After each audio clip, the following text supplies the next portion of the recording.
Hi church, today's short reflection is on Jesus' early prayer ministry.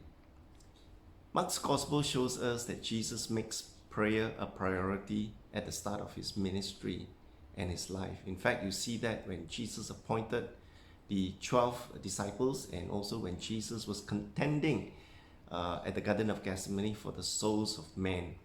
So ministry to God or prayer takes precedence over ministry to people because life flows out from it. There was that input and there was that output. Let's read Mark 1:35 and 36.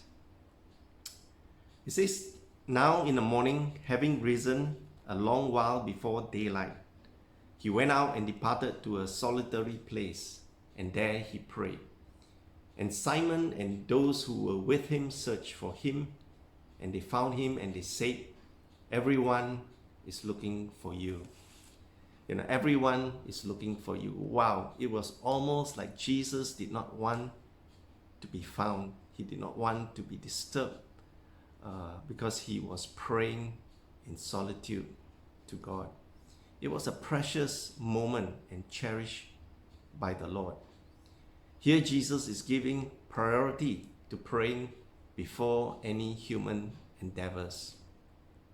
Here we observe a couple of things. One is that Jesus got up early and he set aside a time to pray because he believes that prayer is an important activity, the first engagement of the day. His work is activated when he brings it to prayer. So prayer comes first. Secondly, he set aside a place. He prayed in a place that he knows that it is least distracted or quiet because he wants to give God the ultimate attention and devotion. And Jesus practiced what he preached, and that's why he says in Matthew 6, he says, but when you pray, go to your room, a place that you specially designate, to be your quiet place.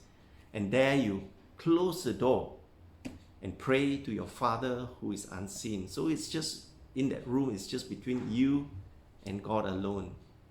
And then it says the Father who is in heaven sees what you do in secret will reward you. We have a God who sees and a God who rewards when we come in prayer. Are you seen by God? Jesus modeled a life of prayer. He went off to a solitary place to spend time with the Father early in the day. He set aside a time, he set aside a place, and here Jesus encourages the hearers, the disciples, to make prayer a priority like him. So let's follow his footsteps. Praying is a deeply personal and intimate matter. It is an invitation by the King of Kings to come to him, to have an audience with the King. So let's not let this opportunity pass by. Church, set a time, set a place, shut the door and commune with God. The best thing that we can do to start each day. May God bless you with his word.